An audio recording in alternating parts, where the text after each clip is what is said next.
3 নম্বর বার দেশ স্বাধীন করবে, এরা দেশ স্বাধীন করেছে। পেঁয়াজ 500 টাকা না, পেঁয়াজ 2000 টাকা কেজি হবে যদি আমরা না পাঠাই। বয়কট ইন্ডিয়ান হসপিটাল করতে পারে না।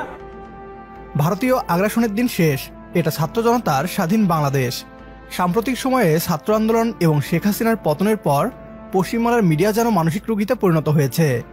বাংলাদেশকে এতদিন সামরিক হুমকি দেওয়া পশ্চিমবাংলার মিডিয়া এবার বাংলাদেশকে পেঁয়াজ চিনি সহ অন্যান্য সবজি রপ্তানি বন্ধ করে দেওয়ার হুমকি দিচ্ছে।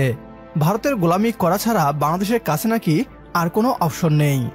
বাংলাদেশিদের 2000 টাকা কেজি পেঁয়াজ কিনে খাওয়ার অভ্যাস করতে বলছে পশ্চিমবাংলার মিডিয়া। শেখ হাসিনা সরকারের পতনে তারা এতটাই ব্যথিত যে বাংলাদেশের ছাত্র সমাজকে জামাত এবং চীন পাকিস্তানের এজেন্ট বলেও দাবি করছে। ভারতের দাসমুক্ত বাংলাদেশকে শিক্ষা দিতে বাংলাদেশিদের চিকিৎসা ভিসা থেকে শুরু করে পেঁয়াজ রপ্তানি বন্ধ করার হুমকি দিচ্ছে তারা। কি বলছে পশ্চিমবাংলার মিডিয়া, আসুন তা দেখি। ছাত্র সমাজ তারা দেশ করবে, তারা আরেকবার পরে 3 নম্বর বার দেশ স্বাধীন করবে, এরা দেশ স্বাধীন করেছে। তা তো নয়, ওরা বয়কট করছে। আপনারা সমস্ত ভাইরাল হয়েছে, সব দোকানে দোকানে তারা যাচ্ছে, তারা বলছে বয়কট ইন্ডিয়া, ইন্ডিয়ান প্রোডাক্টগুলো বয়কট করো। দাদা এক্ষুনি বললেন আমরা $11 বিলিয়ন ওখানে নাকি আমরা মানে আমাদের তরফ থেকে ওদের আয় হয়, ট্রেডিংটা হয়। তাহলে যদি বয়কট ইন্ডিয়ান প্রোডাক্ট হয় তাহলে কোথায় দাঁড়াবে ওরা? পেঁয়াজ 500 টাকা না, পেঁয়াজ 2000 টাকা কেজি হবে যদি আমরা না পাঠাই। এই যে ছাত্র আন্দোলনটা শুরু হলো, পেছনে পাকিস্তান থাকুক, চায়না থাকুক, ছাত্র শিবির ছিল, বিএনপি জামাত এরা ছিল সবাই। বয়কট ইন্ডিয়ান হসপিটাল করতে পারে না। এক্স্যাক্টলি, ইন্ডিয়ান হসপিটাল বয়কট তবে কেমন বেঁচে থাকো। আমাদের বাইপাসের ধারে যে কটা হসপিটাল, সেখানে শুধু বাংলাদেশি পেশেন্টরা রয়েছে, তারাই আসেন। তাহলে বয়কট করুন, সব বয়কট করুন। ইন্ডিয়া থেকে বয়কট করলে আপনার একটা ক্ষুদ্র জনসমাজ থাকবেন। এখানে পশ্চিমবাংলার মিডিয়া দাবি করছে ভারত পেঁয়াজ না দিলে আমাদের নাকি 2000 টাকা কেজিতে পেঁয়াজ খেতে হবে।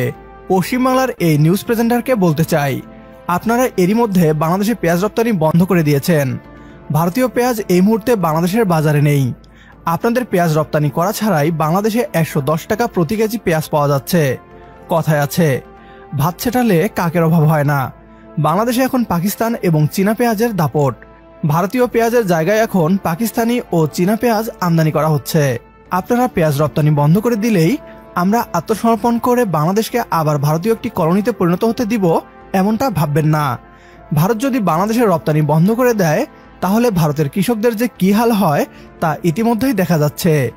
বাংলাদেশ থেকে ভারতীয় টমেটো আমদানি না করায় ভারতীয় কৃষকরা রীতিমতো কান্না করছে রাস্তায় বসে।